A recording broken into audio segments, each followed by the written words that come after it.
Grabación. Y bueno, pues oficialmente entonces bienvenidos otra vez a todos a este lunes de Journal Club. Y el día de hoy, pues como les comentaba, la licenciada Marta Serna, ella es profesionista del Hospital Infantil de México, nos va a hablar acerca de todas las prácticas que se están llevando a cabo hoy para la protección de los órganos probablemente más importantes en la perfusión relacionado a la cirugía cardíaca en la edad neonatal. Martita, muchísimas gracias, bienvenida. Y bueno, pues te cedemos la palabra. Está apagado tu micro, Martita.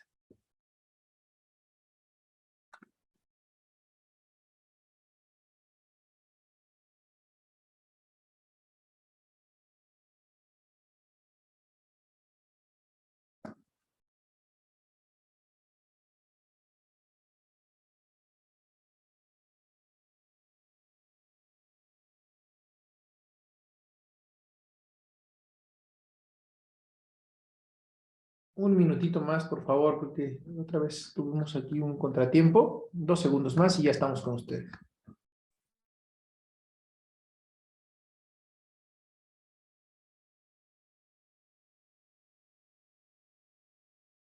Progress.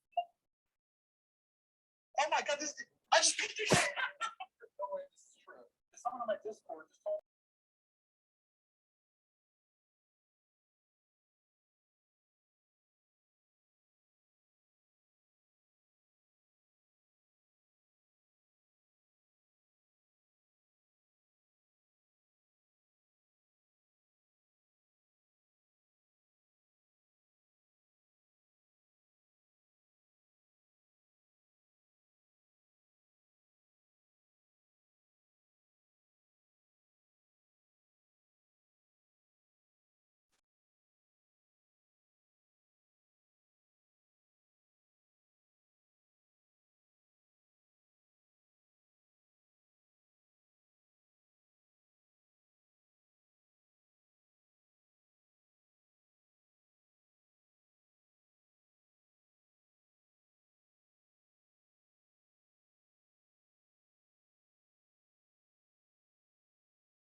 A ver, vamos a hacer una prueba, por favor, porque... A ver, no.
Hola, perdón, tenemos un poquito de problemas con el audio, pero vamos a hacer de esta manera. Me dicen, por favor, si escuchan bien a Marta. Adelante, Martita. Hola, buenas noches. ¿Se oye bien? Sí, sí se oye. Perfecto, vamos a seguir así entonces. Empezamos, Martita.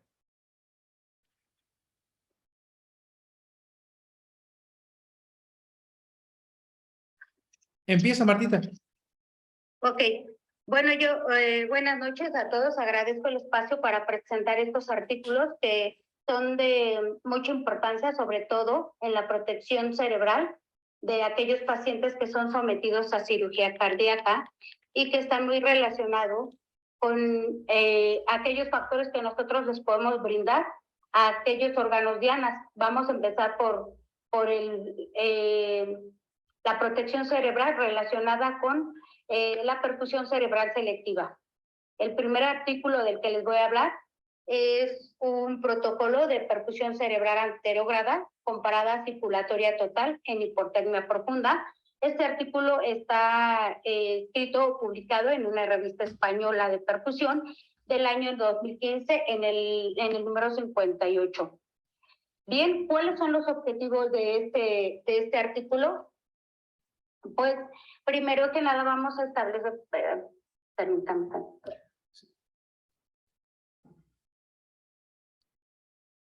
El objetivo de este artículo pues es disminuir de manera importante la variabilidad que existen en los diferentes centros que se establecen como centros que realizan cirugía cardíaca. Otro de los objetivos es normalizar toda aquella práctica y mejorar la calidad en los cuidados. Asimismo, disminuir los riesgos para el paciente y aumentar el grado de seguridad.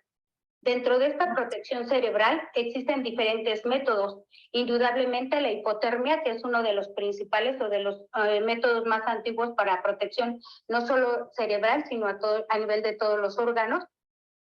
También existe la perfusión cerebral retrógrada, pero en este artículo se menciona la perfusión cerebral anterógrada como uno de los estándares para protección cerebral y sobre todo en aquellas cirugías donde se realizan correcciones del arco aórtico. Martita, ¿puedes poner tu pantalla como presentación, por favor? Ok. En la parte de abajo. Por esa.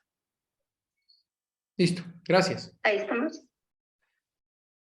Bien, entonces hablábamos que la perfusión cerebral es una estrategia que se lleva a cabo durante la perfusión y que va a permitirnos disminuir de manera importante aquellos efectos que están ocasionados por la parada circulatoria y el arresto total. Bien, como objetivos de la protección cerebral selectiva, vamos a encontrar que lo más importante es disminuir la demanda energética del cerebro y la médula espinal. Recordemos que el cerebro y la médula espinal son de los órganos que son más sensibles a la hipoxia, o a la hipoxisquemia, hablando de 37 grados de temperatura. Disminuir, otra de las metas de la perfusión cerebral selectiva es disminuir el impacto que tiene la perfusión o el arresto circulatorio. Aportar flujo sanguíneo por diferentes vías accesorias, en este caso por el tronco brachiocefálico, y reducir de manera importante el tiempo de perfusión o de paro total o de arresto circulatorio.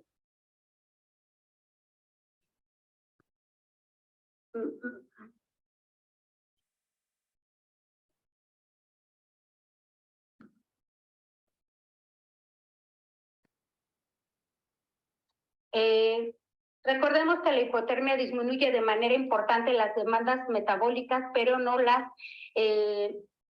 no protege totalmente estas demandas. Se siguen llevando a cabo procesos de tal forma que la hipotermia pues, es un factor importante en la protección cerebral, así como podemos hablar que el cerebro y los diferentes órganos tienen diferente tiempo de variabilidad que responden ante la tolerancia a la isquemia.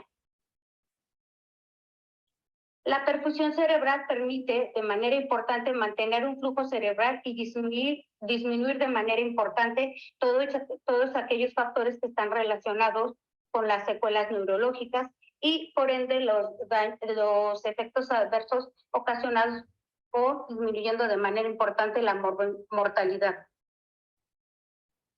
Existen para ello rangos de seguridad. Hablemos de una hipotermia profunda y un paro circulatorio. Está establecido en este protocolo que un rango de seguridad serían 30 minutos.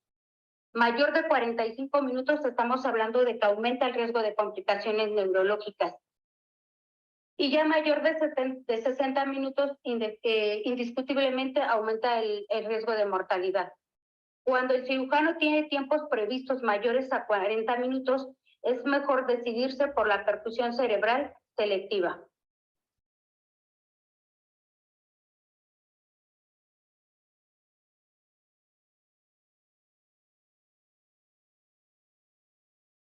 Bien, dentro de esta estrategia de perfusión que ha ganado terreno en aquellas patologías de arco aórtico y sobre todo en pacientes neonatales, debe de existir una comunicación entre el equipo quirúrgico, es decir, el cirujano, el anestesiólogo y el perfusionista, para poder establecer bien cuáles van a ser las líneas de canulación, las estrategias de protección, y esto nos va a dar pauta a preparar el equipo y planear cuál va a ser cómo va a quedar adaptado el circuito extracorpóreo.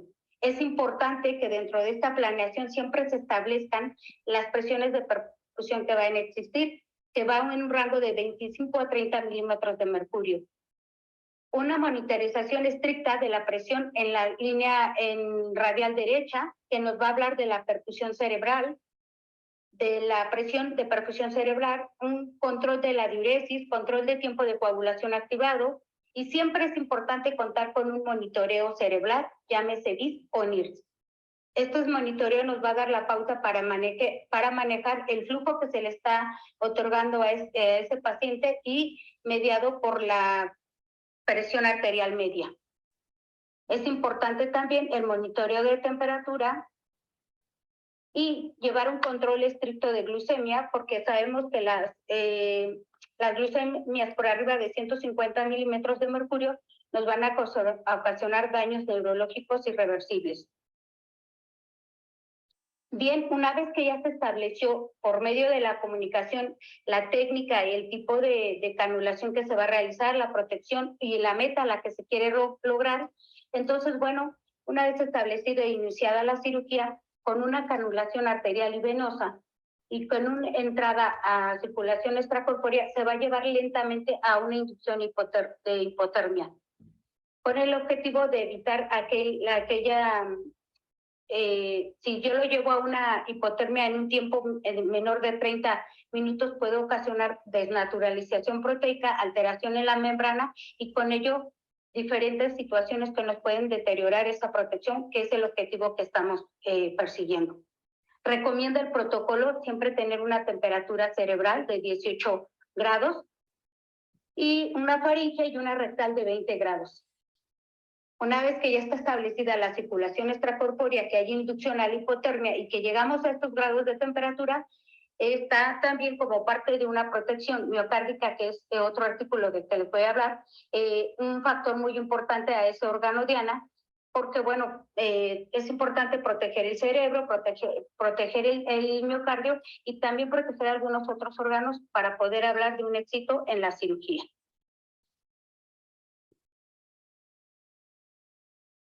Dentro de del protocolo que establece este artículo, bueno, vamos a hablar que la protección cerebral inicia antes de, como lo habíamos planeado, antes de iniciar la propia circulación extracorpórea. De tal manera que antes de la parada circulatoria total se debe manejar un entorno frío, más o menos 50 minutos en el tiempo de enfriamiento, evitar soluciones glucosadas dentro del cebado. Hay reportes o en este protocolo establecen metilprednisolona 10 miligramos por kilo, aunque algunos grupos han decidido no colocar metilprednisolona porque no hay ninguna evidencia real sobre la respuesta que atenúe la respuesta inflamatoria.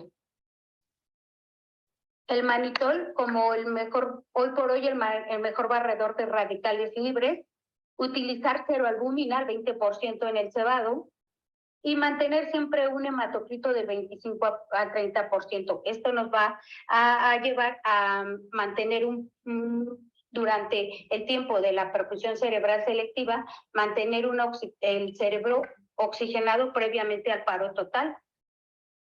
Durante el enfriamiento, una vez que se llevó a una hipotermia de inducción, vamos a manejar flujos altos, manejar cifras de carbónico de 45 a 48 milímetros de mercurio y alfa-stat.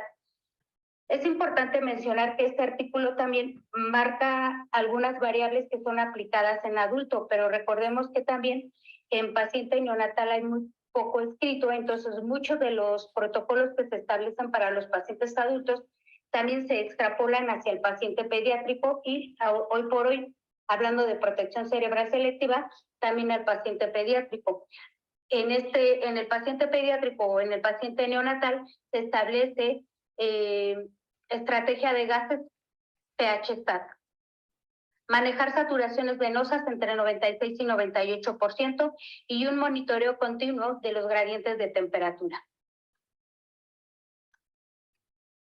Como les decía, la protección cerebral inicia desde antes de iniciar la propia técnica. Siempre vamos a cuidar el ambiente, vamos a proteger que todo lo que estamos realizando tenga como meta proteger al cerebro. Es decir, el anestesiólogo va a colocar bolsas de hielo alrededor de la cabeza, se le va a dar posición de Trendelenburg, administración de barbitúricos inmediatamente antes del paro circulatorio. Hablamos de una interrupción del circuito de la circulación extracorpórea con una oclusión de la línea arterial. Esta oclusión de la línea arterial va a depender mucho de las estrategias que se utilicen durante la perfusión. Si la perfusión cerebral selectiva se va a dar con el rodillo sistémico, si hay rodillos alternos, es por eso que mencionan oclusión de la línea arterial. Si se va a dar con el rodillo, la perfusión cerebral se va a dar con rodillo sistémico, no es necesario el pinzamiento por obvias razones. Siempre debe de existir un drenaje venoso que nos favorezca el manejar el gasto cardíaco y se tienen que centrar algunas de las canulaciones hablando de los troncos supraórticos.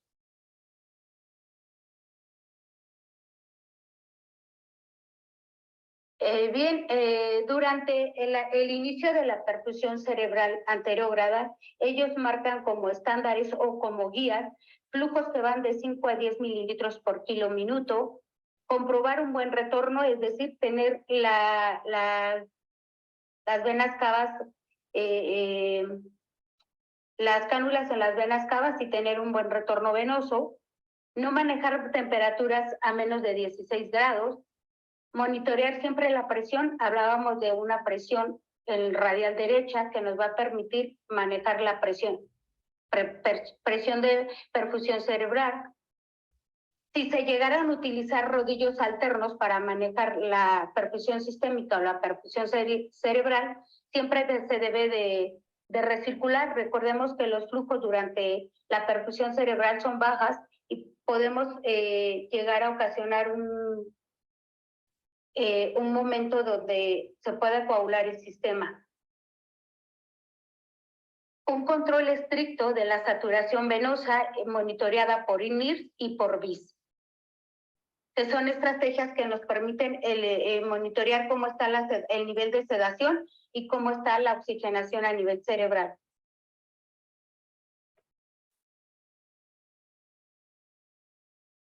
Bien, pues una vez que se llevó a cabo la perfusión cerebral selectiva y que se ha llevado la corrección total de esa cardiopatía, entonces se inicia el recalentamiento. Este recalentamiento recomiendan en este artículo que sea con flujos de bomba altos, que el recalentamiento sea lento, es decir, no menor a 30 minutos, puede llevarse hasta 60 minutos en el recalentamiento. Esto implica un tiempo mayor de bomba, pero es necesario para evitar alteraciones en la membrana.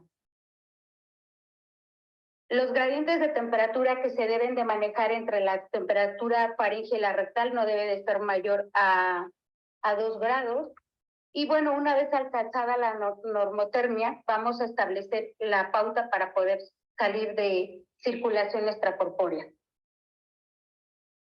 Es importante mencionar que un recalentamiento lento y progresivo trae consigo un aumento muy importante del 40% de oxígeno, lo que sugiere que haya una mayor uniformidad en cuanto a la distribución de la temperatura en el organismo y además evita de esta forma el débito que teníamos de oxígeno y la gran producción de CO2, lo que va a garantizar una perfusión más uniforme. Hay ciertas precauciones que establecen en este protocolo donde nos hablan que pueden existir relacionadas con este recalentamiento que puede ser muy rápido, riesgo de embolias cerebrales, de tal manera que sugieren que sea mayor a 30 minutos, que exista una canulación cuidadosa y que el sistema previo a la conexión para perfusión cerebral selectiva esté cuidadosamente purgado. Siempre hablan de una posición de Trendelenburg y si existiera algún accidente por embolismo, se sugiere seguir un protocolo que está establecido también dentro de este mismo artículo para manejar esas embolias o esos accidentes que pudieran existir durante la corrección de la cardiopatía. Bien, pues este es el primer artículo con el que nosotros abrimos esta presentación, es hablar de la protección cerebral. Recordemos pues que el paciente neonatal tiene ciertas especificaciones diferentes a aquellos pacientes, llámese paciente lactante y con mayor razón en el adulto, que requiere de una protección mejor manejada, porque este paciente tiene inmadurez cerebral, los pacientes cardiópatas no tienen tantas reservas de glucosa dentro del cerebro para llevar a cabo todo su metabolismo. Entonces es importante que nosotros brindemos una protección antes de iniciar la circulación extracorpórea, otra antes de iniciar el arresto circulatorio. La protección más importante relacionada con la perfusión cerebral selectiva y al final ir planeando el recalentamiento y el egreso de este paciente de circulación extracorpórea.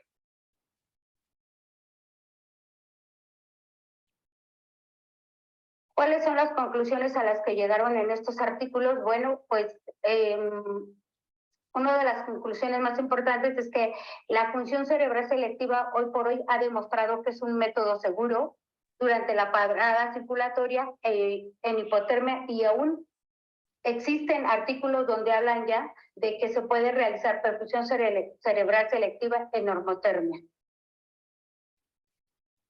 Los sistemas de perfusión más perfeccionados y eficientes van a condicionar a que la técnica que sea la perfusión cerebral selectiva sea la técnica de elección en cirugías de arco aórtico en paciente neonatal.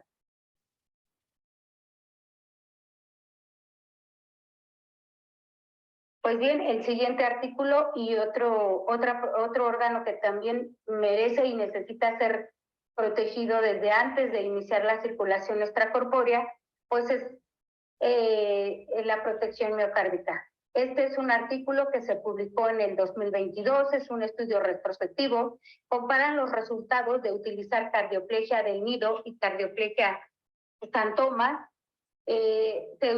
Para este estudio se llevó a cabo en 104 pacientes neonatales en un periodo que va del 2011 al 2017 y que fue llevado a cabo en un centro en la India.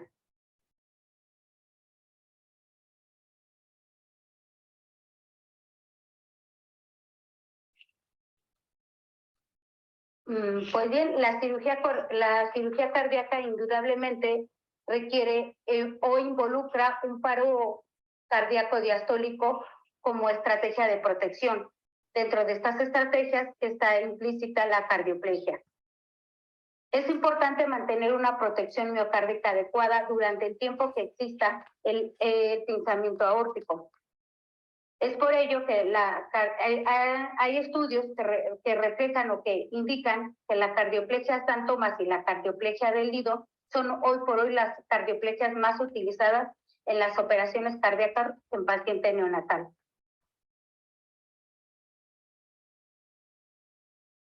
Pues bien, el corazón del neonato tiene cierto grado de inmadurez, es muy sensible al edema, hay menores reservas de depósitos de glucógeno y bueno, también la hipotermia es el método para también brindar protección en caso de que haya pinzamiento aórtico.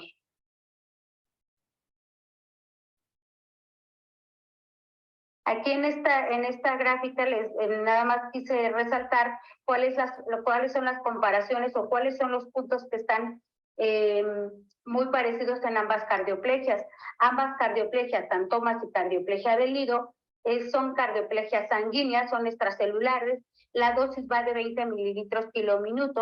La única diferencia relacionada con la cardioplegia de San Tomás es porque ellos tienen dosis subsecuentes de 10 mililitros después de la primera cardioplegia. La infusión es cada 30 minutos y en comparativa con la cardioplegia del Lido, la dosis puede hablarse de una sola dosis con una duración de protección que va de 60 a 90 minutos. Bien, este artículo se realizó en un solo centro. Los 3 cirujanos que realizaron la cirugía a este tipo de población establecieron las mismas técnicas. No hubo cambios significativos en el protocolo de anestesia, el mismo manejo fue por el equipo de perfusión y el manejo perioperatorio igual para ambos grupos. La cardioplegia de San Tomás, cabe mencionar que dentro de su preparación incluye una parte de Ranger lactato.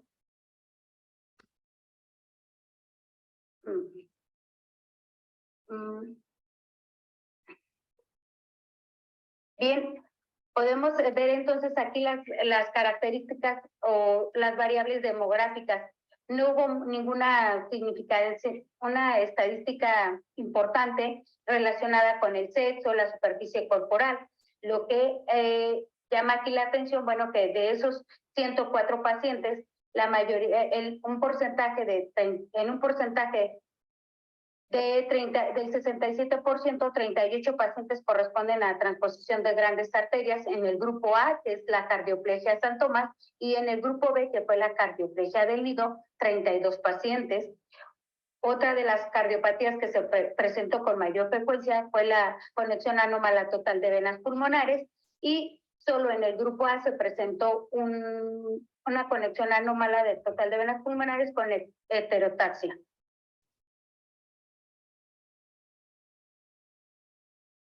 ¿Cuáles son las mediciones que se obtuvieron dentro de este protocolo o dentro de este estudio?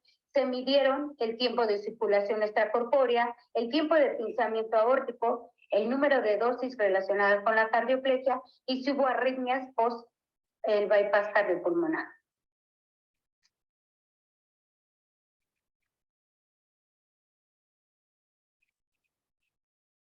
Las variables posoperatorias que tomaron en consideración fueron a las primeras 24 horas, sobre todo la puntuación inotrópica vasoactiva. Posterior a las 24 horas fue nuevamente la puntuación inotrópica o el soporte de inotrópicos y los requerimientos de transfusión en las primeras 24 horas. Una variable que ha demostrado su aplicabilidad en la predicción de morbimortalidad en el postoperatorio, pues es la puntuación de soporte vasoactivo. De tal manera que le dieron importancia a este valor y también manejaron otras variables postoperatorias como son el síndrome de bajo gasto cardíaco, el número de horas de ventilación, la estancia en la unidad de cuidados intensivos, estancia hospitalaria, si hubo disfunción o lesión renal, función ventricular izquierda, así como la mortalidad temprana.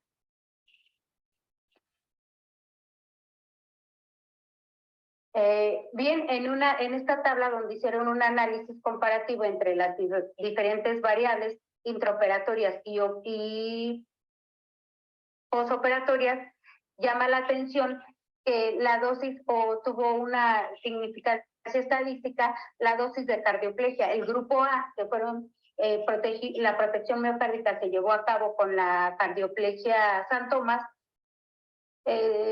hubo una variabilidad donde existieron mayor dosis en relacionadas con el grupo A, con el grupo B, que fue la de cardioplegia del nido. Como les decía, un valor predictivo de morbimortalidad es el soporte vasoactivo. De tal manera que en las primeras 24 horas llama la atención, o fue importante, que el grupo que se llevó a cabo con una protección de cardioplegia del nido tuvo menor soporte vasoactivo en comparativa con el grupo A. Asimismo, después de las 24 horas, nuevamente el grupo que tuvo protección con cardioplegia del nido tuvo menor soporte inotrópico después de las primeras 24 horas. Otro punto que también llama la atención es la desfibrilación. Se presentó en aquellos pacientes que tuvieron cardioplegia San Tomás, y en aquellos pacientes donde hubo cardioplegia del nido no hubo ningún evento de desfibrilación. El síndrome de bajo gasto cardíaco también apareció más en el paciente del grupo A. Y bueno, la mortalidad relacionada a los primeros 30 días o medida dentro de los primeros 30 días también fue mayor en el grupo A, es decir, en aquellos pacientes que fueron, que la protección miocárdica se llevó a cabo con cardioplegia San Tomás.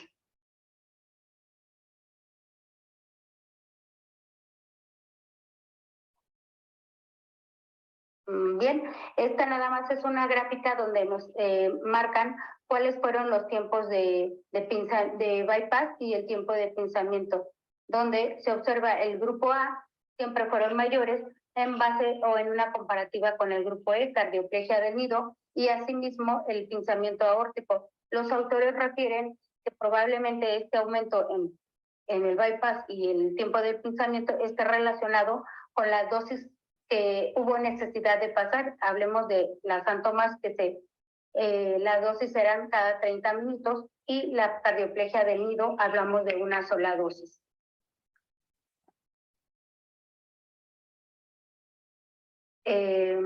Otra gráfica que habla de la mortalidad temprana en el estudio, donde encontramos que fue más o menos de un 10%, de los cuales en los primeros 10 días fue una mortalidad en aquellos pacientes que tuvieron protección de cardioplegia del nido.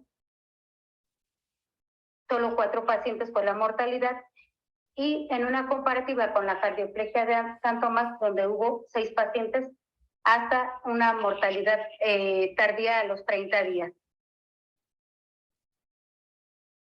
Bien, la discusión de este artículo, bueno, el uso de la cardioplegia del nido aún no es universal. Hay pocos estudios retrospectivos y un ensayo controlado aleatorizado que compare la eficacia de la cardioplegia del nido en la población pediátrica, pero ninguno en pacientes neonatales. De tal forma que hacen falta más estudios que puedan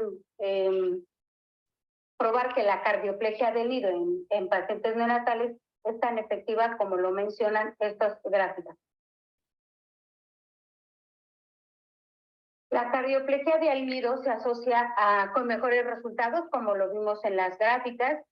Después de las 24 horas, los resultados fueron muy parecidos en ambos pacientes, pero lo que sí es importante es que a partir del 2014 se ha utilizado cardioplegia del nido en ese centro que es en la India por los resultados que arrojaron en su estudio.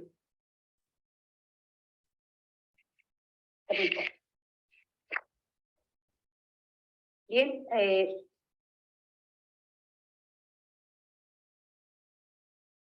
el siguiente artículo que habla de aquellos factores que nos van a permitir, que son relacionados con el daño renal en pacientes neonatales que son intervenidos por cirugía cardíaca. Bien, como... Permítame tantito. Ok. La lesión renal aguda ocurre en el 42 a 74% en general en los pacientes. Existen criterios actuales como son la creatinina sérica y la producción de orina. Y lo importante o el objetivo de este artículo es resumir aquellos biomarcadores y enfoques que nos van a permitir tomar decisiones previas a la lesión o disminuir la lesión renal relacionada con la cirugía cardíaca. Además, proporcionar una línea de investigación donde tomemos en cuenta aquellos biomarcadores que son tomados como predictores de una lesión renal.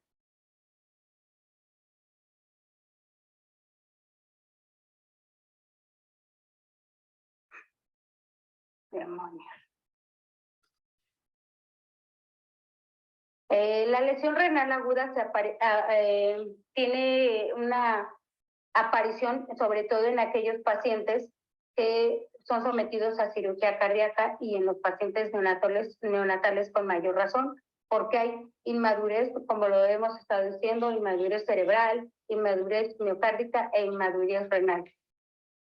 El aumento sutil de la creatinina hasta ahora es una lesión grave que a veces requiere reemplazo renal. Hay complicaciones que contribuyen a la mortalidad posoperatoria, pero involucra definitivamente diferentes factores para ocasionar una lesión renal. Los recién nacidos son vulnerables a la lesión renal asociada a cirugía cardíaca. Se establece que la lesión renal en pacientes neonatal va del 42 al 74%, y bueno, pues un objetivo pues es establecer un sistema de alarma, conocer todos estos biomarcadores que representan un alto riesgo en la lesión renal aguda y que podría facilitar de alguna manera una intervención rápida y oportuna antes de llegar a una lesión como tal o disminuir esa lesión.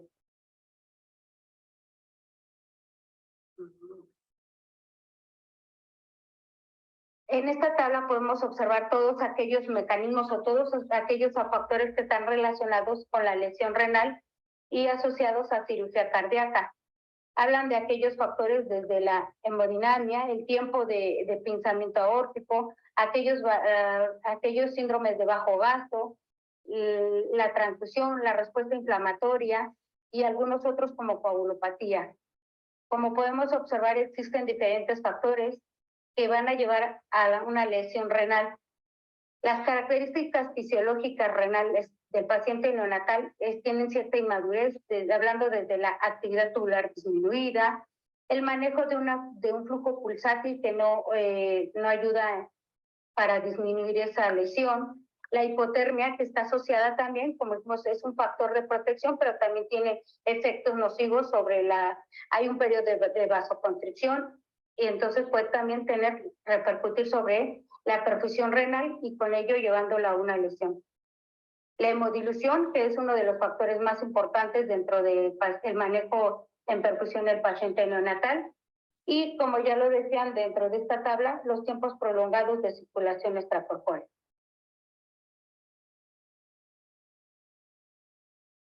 Existen diferentes escalas de valoración para diagnosticar la lesión renal aguda, desde la rifle, esta otra guía o escala de valoración. Y digo, son de las escalas que actualmente se están manejando para poder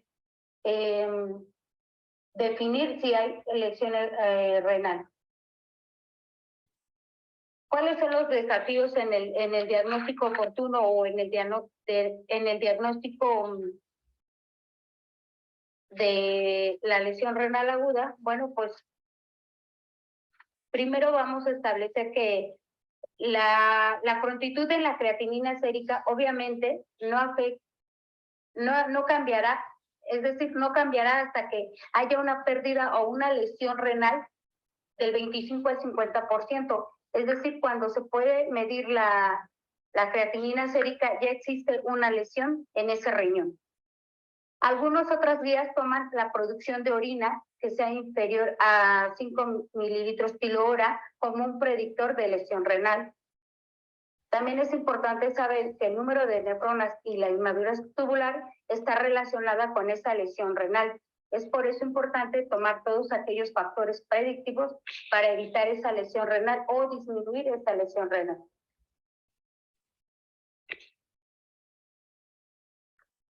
Dentro de la metodología se eligieron artículos que fueron excluyéndose aquellos que no estaban en inglés, artículos que no estaban relacionados el paciente neonatal con cirugía y con apoyo de circulación extracorpórea, aquellos artículos que estaban incompletos, de tal forma que de esos 67 artículos solo quedaron 19 artículos dentro de este análisis.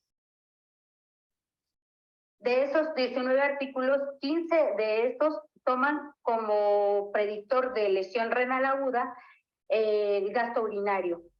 Lo toman porque es la muestra o es la prueba que tenemos más cercana, que se puede tomar de manera no invasiva y que los biomarcadores que se pueden encontrar en esta toma de muestra, en esta orina, también nos pueden hablar de una lesión o reflejan la lesión a nivel estructural y a nivel funcional en el riñón.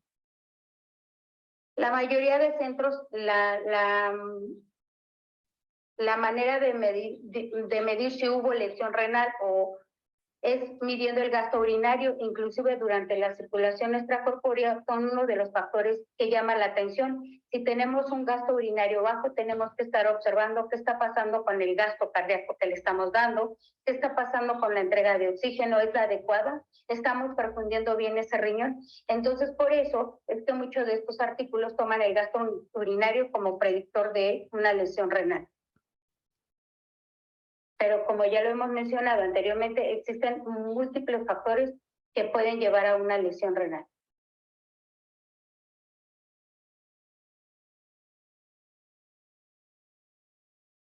Bien, existen también diversos biomarcadores que nos hablan de una lesión renal.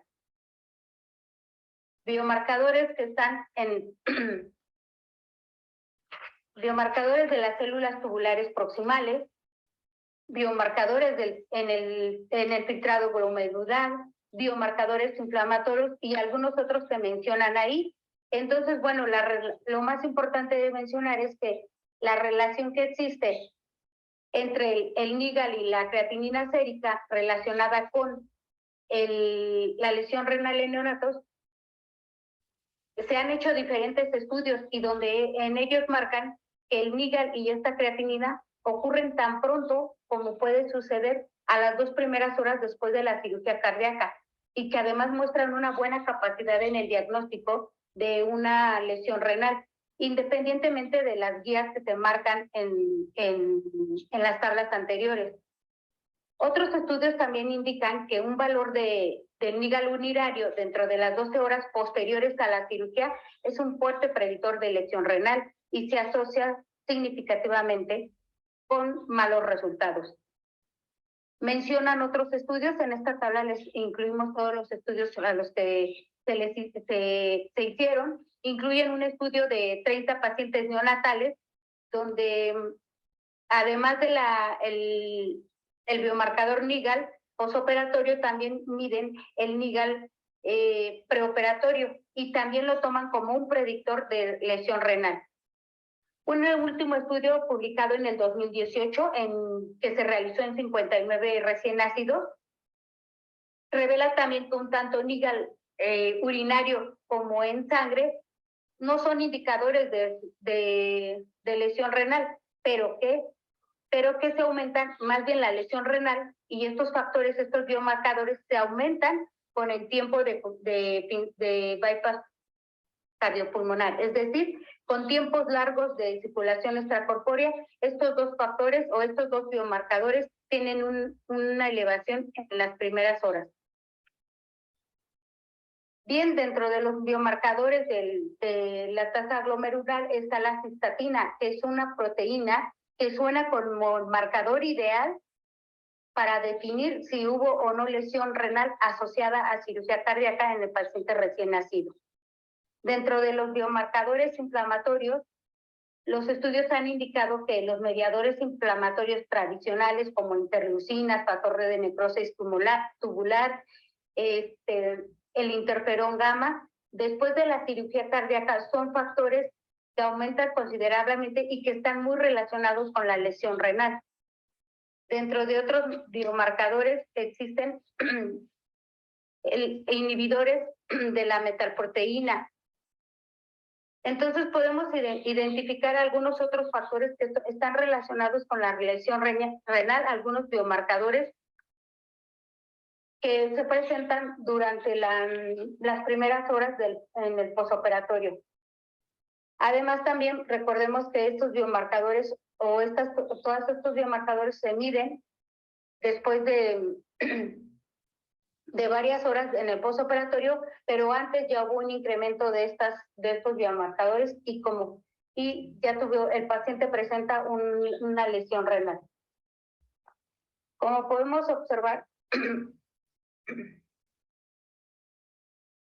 en esta tabla, dentro de todos los biomarcadores que se establecieron como predictores de daño renal, existen estos 4. En general, en NIGAL, la cistatina sí, la cistatina, y estos fueron los más encontrados para detectar una predicción temprana de daño renal.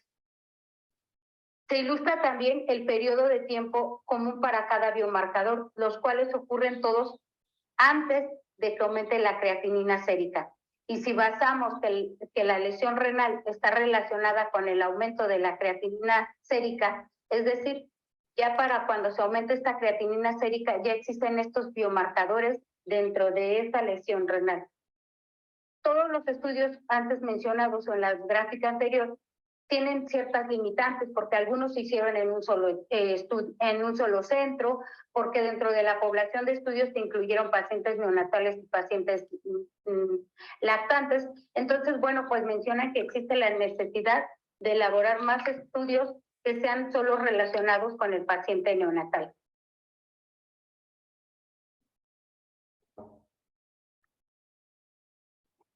El NIRS es una estrategia de monitoreo que se estableció en el año 77, en el 91 se toma como una herramienta invasiva y en este artículo mencionan que puede ser un monitor de cabecera no invasivo prometedor para el desarrollo de lesión renal aguda asociada a la cirugía cardíaca en recién nacidos.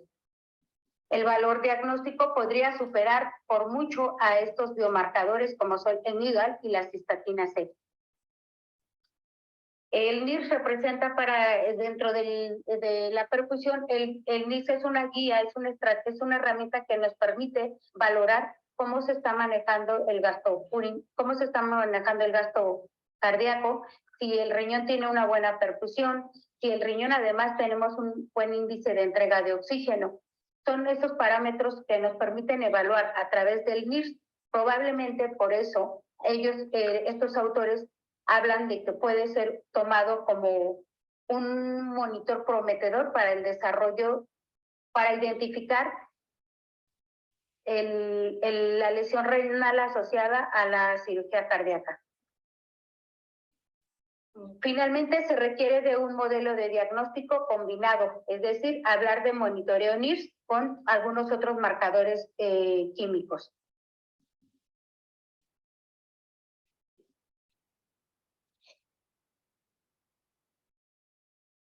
El paciente neonatal es muy vulnerable a la lesión renal ocasionada por cirugía cardíaca. Identificar facilita la intervención y mejora los resultados, que es uno de los objetivos de este artículo.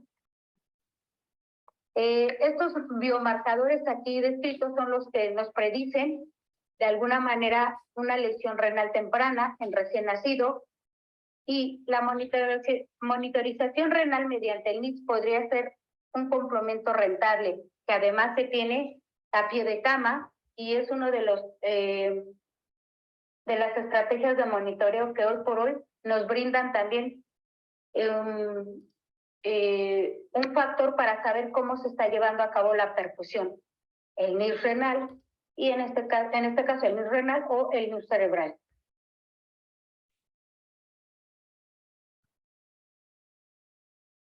Bien, pues eso es todo con relación a estos 3 artículos. Mil disculpas, no sé qué pasó con todo esto de la tecnología que la verdad me rebasa. Pues no sé si tengan alguna sugerencia o comentario. Gracias. Muchas gracias, Martita. No, la verdad es que, digo, a pesar de la tradición de la tecnología que a veces pasa, la verdad es que es una excelente charla como siempre. Y bueno, veo, la verdad es que un quórum bastante amplio. Entonces, no sé si alguien tenga alguna duda, algún comentario o algo que quisiera aportar con todo esto que Martita nos hizo favor de presentar.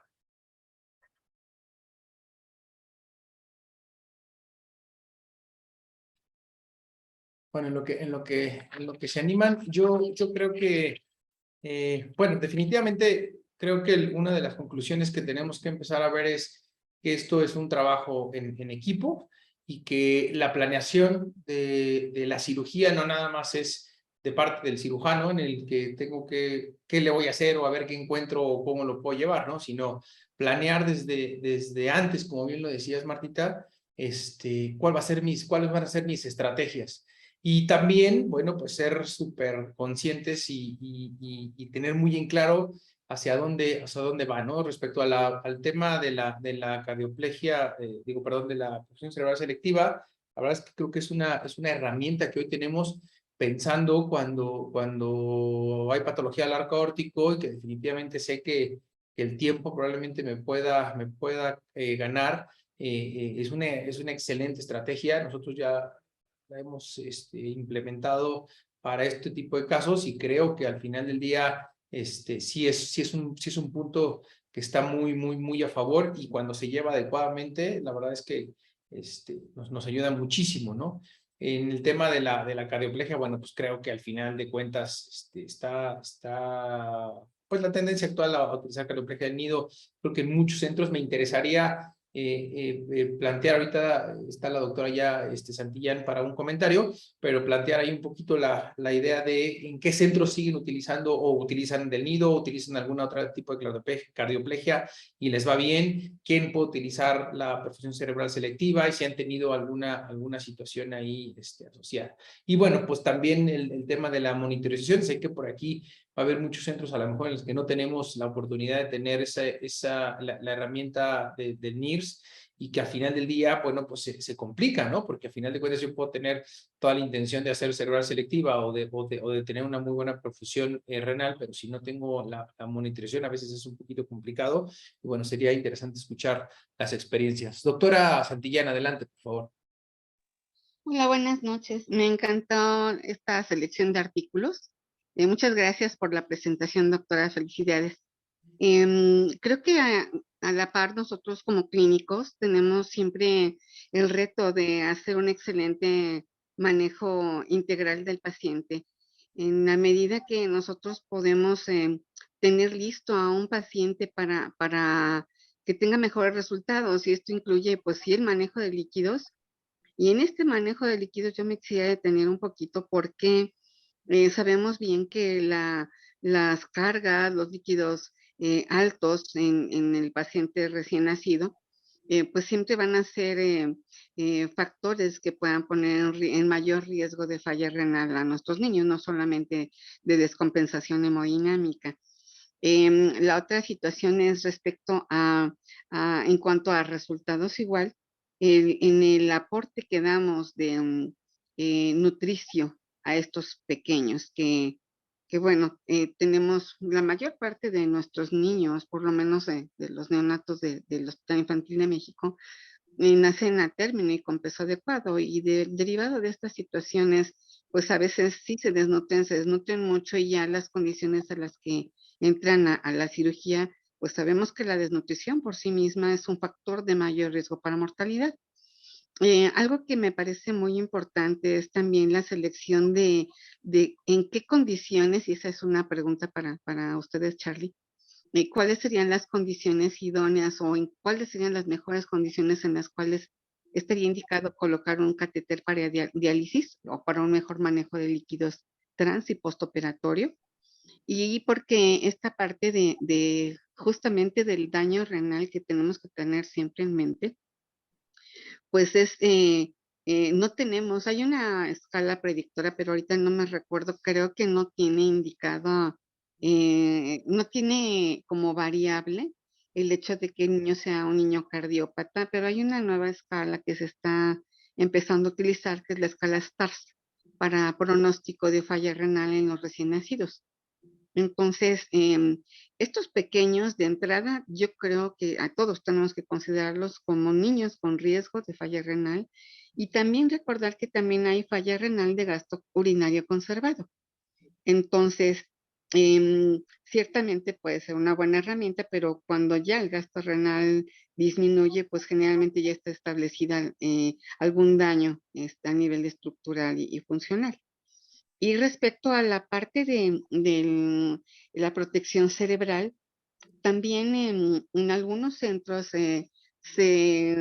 pues, se hace resonancia magnética antes de la cirugía para descartar que no haya otro tipo de malformaciones que no podemos visualizar con ultrasonido, que es una excelente herramienta, pero que no va más allá de su alcance de detectar algunas alteraciones ya previas a la cirugía, y que de repente con la cirugía pues podemos atribuir ese daño cerebral a este factor, y no necesariamente ser el único factor. Entonces, pues este tipo de situaciones, creo que este tipo de webinars, de posibilidades de comunicarnos con otros compañeros, con otros centros, es muy enriquecedor. Muchas gracias. No, doctora, muchas gracias. Martita, no sé si quieras comentar algo respecto a lo que nos presenta la doctora Santillán.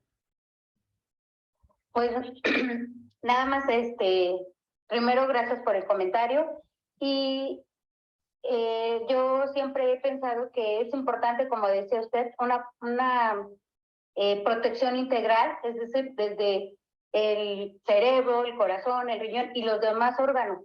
Claro que estos órganos que son más sensibles a la hipoxia-isquemia, pero siempre también menciono que el éxito de una cirugía no depende solo de una corrección, en este caso de una cardiopatía, sino de un todo, de proteger todo el organismo, de proteger a todo el paciente para tener un buen resultado.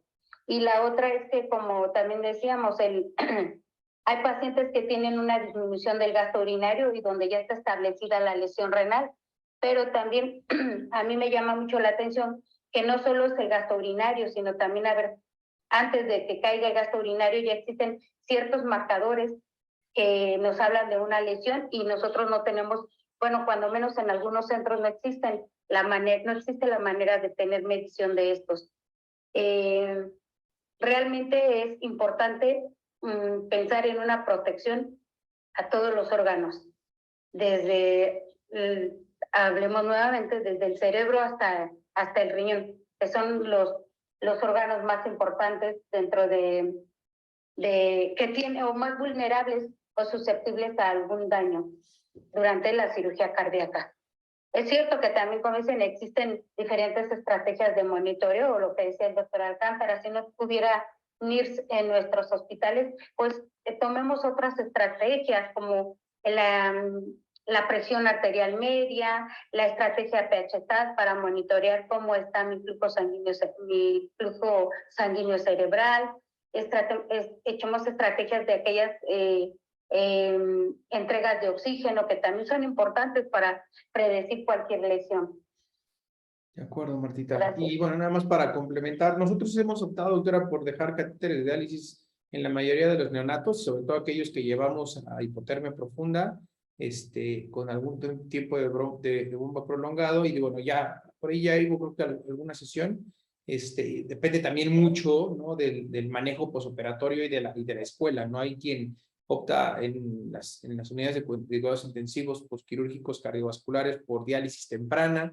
Hay quien les da oportunidad algunas horas para ver si hay recuperación renal. Entonces, depende de eso, pero nosotros optamos por ponerle a la mayoría de los neonatos, sobre todo aquellos que llevamos hipotermia profunda. Y esto lleva a la pregunta que nos hace Miguel Chávez, Martita. ¿Cuándo se considera un tiempo prolongado de bomba? Y porque son, como él dice, muchas veces se suele utilizar el tiempo prolongado de bomba. Miguel, no sé si quieras complementar la pregunta. Adelante. Hola, ¿qué tal? Claro que sí. Y bueno, justamente hago esta pregunta porque, bueno, yo soy residente de cardiología pediátrica, entonces muchas veces el postquirúrgico lo revisamos justamente durante la guardia, obviamente con un médico adscrito de cardiología, y justamente quiero saber, como bien dices, como bien dice mi pregunta, muchas veces utilizamos este término, ¿no? O sea, tiempo prolongado de bomba, justamente en estos pacientes que tienen una FEBI muy disminuida, por ejemplo, un paciente que entró recientemente a CRS-CIB, y FEBIs de 23, 25%. Entonces, pues uno piensa, ¿no? Pues fue mucho tiempo de bomba y quizás por eso esa es la FEBI, ¿no? Pero realmente me doy cuenta justamente que es un término que ocupamos constantemente, pero realmente ¿cuándo yo voy a decir? Oficialmente esto es un tiempo prolongado de bomba. Oficialmente este es el tiempo, y al ver yo este tiempo en la nota postquirúrgica, yo tengo que estar más al pendiente quizás de este paciente, quizás justamente en su evolución neurológica, en la uresis, niveles de creatinina, que es lo que normalmente vemos, y pues obviamente en su función ventricular, ¿no? Para yo establecer como qué vigilo y quizás debo vigilar y estar más al pendiente de este niño. Gracias. A ti, Miguel. Martita. Bueno, yo creo que el tiempo, como bien dices, prolongado, está muy relacionado con el tipo de cardiopatía a corregir. Podemos hablar de una CIB, si tenemos un tiempo de pinzamiento aórtico mayor a 90 minutos, pues entonces estamos hablando de un tiempo prolongado.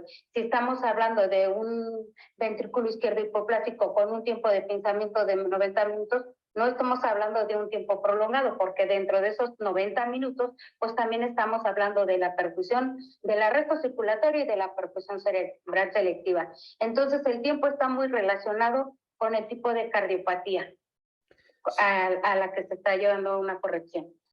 Sí, parece que la mayoría de lo escrito hablan acerca de esos famosos 90 minutos, bien lo dice Martita, y creo que es también lo que todos pensamos, ¿no? O sea, nunca me voy a tardar más de lo que debo por tardarme, y depende mucho de la complejidad.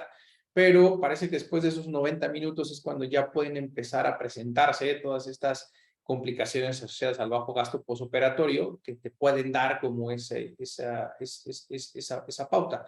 Ahora, nuevamente, si yo sé que es una cirugía que me va a tardar más, entonces, pues sí tendría que como emplear todas estas estrategias que se han llevado a cabo para poderlo solventar, ¿no? Pero bueno, lo que dicen los artículos al final del día son esos famosos 90 minutos. Doctor Bolívar. Hola, buenas noches. Bueno, como siempre, felicitando a Marta, siempre nos impresiona con varias cosas y nuevas cosas, y pues cada vez aprende más, nos hace aprender más cosas también. Contestando un poco la pregunta de Miguel, tiempo prolongado de bomba, los famosos 90 minutos los consideramos casi siempre más relacionados con pinzamiento aórtico, o sea, el tiempo de isquemia miocárdica de 90 minutos. Sin embargo, pues cuando hacemos un trasplante, que lo transportamos, que se mantiene a temperatura de 4 a 7 grados centígrados el miocardio, pues se puede echar hasta 5 horas. Nosotros hemos visto diferencia de isquemia miocárdica en mortalidad de 5 horas. Más de 5 horas de isquemia sí se asocia a mortalidad. Entonces, más de 90 minutos de pinzamiento aórtico, sí, ya es lo que empezamos a considerar ya tiempo de isquemia miocárdica. La verdad es que el tiempo de bomba bueno, si es una cardiopatía simple que calculamos unos 60 minutos, cuando mucho, de pinzamiento aórtico, y en media hora para entrar de bomba y media hora para salir, o 15 minutos y 15 minutos, o qué sé yo, pues sí, 90 minutos de bomba no, es muy, muy, muy decente. Pero yo creo que más que hablar de tiempo de bomba, aquí vienen las otras variables que hay que estudiar.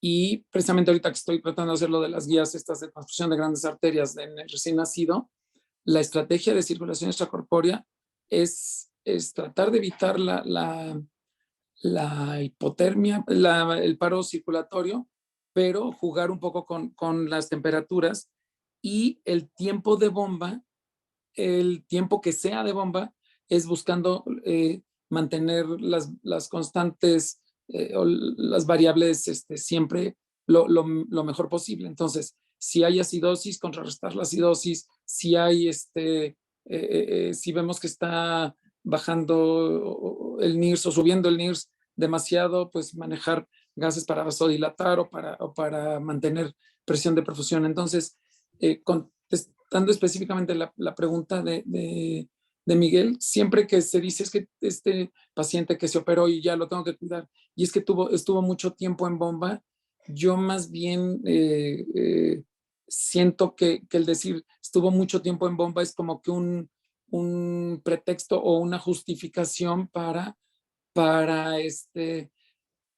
justificar el estado del paciente. Pero Marta no me dejará mentir, la perfusión y la anestesia transoperatoria implican sacar al paciente con todas las variables lo mejor posible, y todas las estrategias que se puedan usar de hemodiafiltración,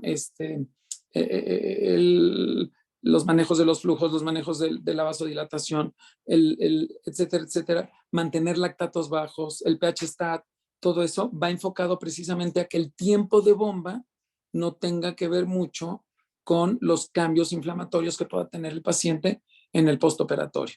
Entonces, no sé si fui claro. Creo que el famoso tiempo de más de 90 minutos de bomba de circulación extracorpórea es porque, bueno, más de 90 minutos sí se ve mayor alteración de estas variables, pero las estrategias actuales nos sirven para que estas variables se puedan manejar aún con tiempos de bomba prolongados. Y pues nuevamente nada más felicitarte, Marta. Creo que los tres artículos están son muy de vanguardia, tanto cuál es la cardioplegia de moda, pues la del nido, cuál es el manejo de protección, o sea, de perfusión para evitar la hipotermia profunda del paro circulatorio. Bueno, pues la hipotermia, pero con protección cerebral, con perfusión cerebral selectiva. Y cuál es la manera pues de tratar de cuidar el riñón, pues también tratando de ver flujos, de ver estrategias y de ver que sobre todo en cirugía cardíaca, pues que el riñón también esté protegido, ¿no? No sé si se aclaró un poco lo del tiempo de bomba, o bueno, mi opinión sobre el tiempo de bomba. Sí, muchas gracias, doctores. Gracias. Gracias, doctor.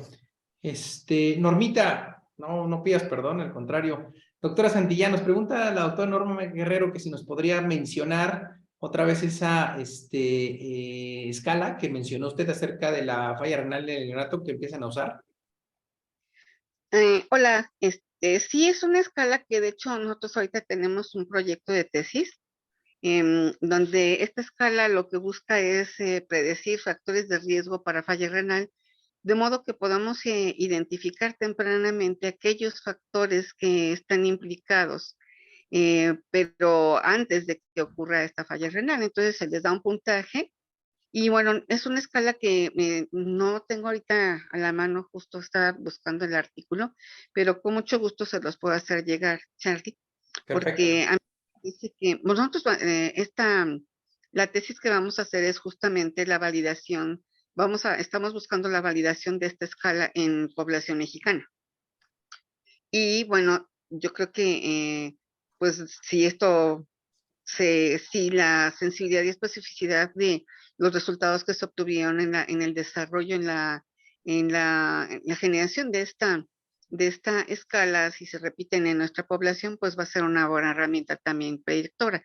La escala se llama STARS con Z al final, como si fuera estrellas al final, ajá, con Z al final. Entonces yo tengo esta información, con mucho gusto te digo, se las puedo compartir y podemos igual, pues sí, platicar de esto. En cuanto a los biomarcadores, también, pues la cistatina se ha visto que ha tenido un poquito más de correlación y es como que más fácil de procesarse. Los reactivos, pues sí, son complicados, ¿no?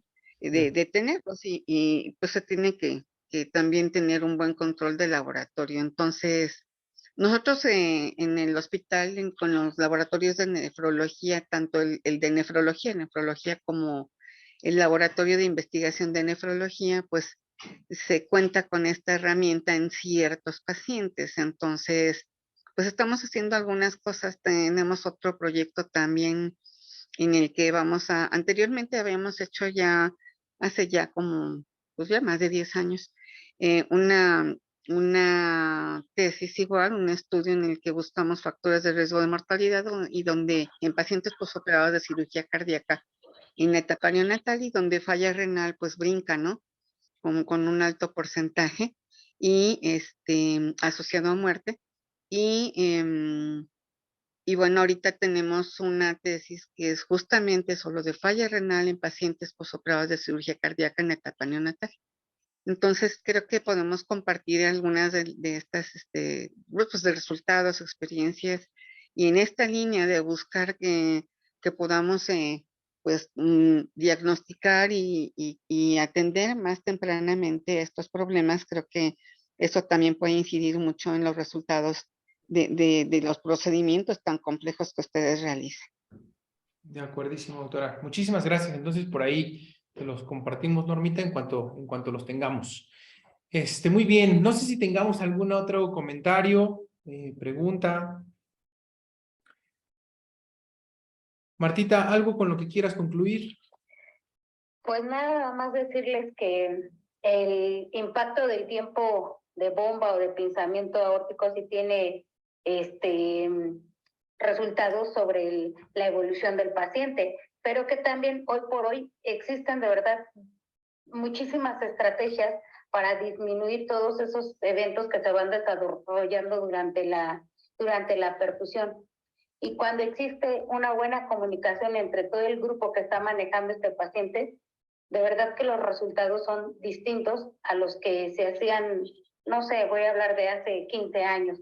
Entonces, francamente, yo creo que sí, el tiempo de bomba tiene una relación con la morbimortalidad, pero hoy por hoy existen diferentes estrategias de protección, diferentes estrategias que nos permiten medir las lesiones, ya sea cerebral, renal o miocárdica. Hablamos de la protección miocárdica, francamente, en muchos de los artículos, y en un journal pasado presenté el último artículo en el 2019 donde apostaban por la cardioplegia del nido, pero hoy es esa, como dijo el doctor Bolio, hoy es la cardioplegia que está en boga. Mañana no sabemos, pero hoy por hoy los resultados han sido buenos y muchos de los centros que se dedican a la cirugía cardíaca están optando por estas estrategias. Y pues nada, gracias por el tiempo y pues nuevamente disculpas por el tipo de presentación. No, no pasa nada, Martita, todo en orden. ¿Algún último comentario? Sí, yo, Charlie. Adelante, doctora. Yo no quisiera dejar pasar ahorita, tuvimos oportunidad a través del doctor Ibarra, la posibilidad del desarrollo de POCUS, que es este sistema de ultrasonido y ecocardiografía, que es valiosísimo y que bueno, cuando tienes esta persona capacitada al lado, ¿no? Puedes hacer todas estas mediciones a nivel cerebral, ¿no? Cómo están las resistencias, si hay vasodilatación, vasoconstricción, si hay hemorragia, no solamente la funcionalidad cardíaca, ¿no? Entonces, estas herramientas de POCUS que ahorita en neonatología es como que el boom, ¿no? De las cosas muy novedosas y que pues yo creo que está creciendo a pasos acrecentados y que también puede ser un grande apoyo para esta apoyo de prevención y de manejo multidisciplinario. De acuerdísimo, doctora. Sí, sí, definitivo. Yo creo que ese ha sido el mensaje, ¿no? Sobre todo de este journal en el que el trabajo multidisciplinario y el cardioteam general es lo que nos va a dar muy buenos resultados. Bueno, pues les agradezco mucho la presencia el día de hoy. Les comento que la próxima semana el doctor Guillermo Godoy nos va a presentar nuestro Journal Club. Ya les haré llegar los artículos durante la semana. Y bueno, pues nos vemos por aquí la próxima semana. Nuevamente agradecerles a los que por primera vez se integran. Estamos pendientes. Si alguien por ahí está interesado en presentar algo, por favor no dejen de compartirlo. Y bueno, nada más recordarles que el día 17 de abril es nuestro aniversario, un muy buen ponente ya establecido, y el día 10 de abril vamos a tener nuestra primera sesión de Mi Peor Pesadilla. Entonces, por ahí, si alguien tiene un caso que realmente fue una pesadilla, no duden en comentárnoslo para presentarlo en este foro. Les agradezco mucho, que tengan muy buena noche a todos y nos vemos la próxima semana. Gracias, Martita. Buenas noches. Hasta luego.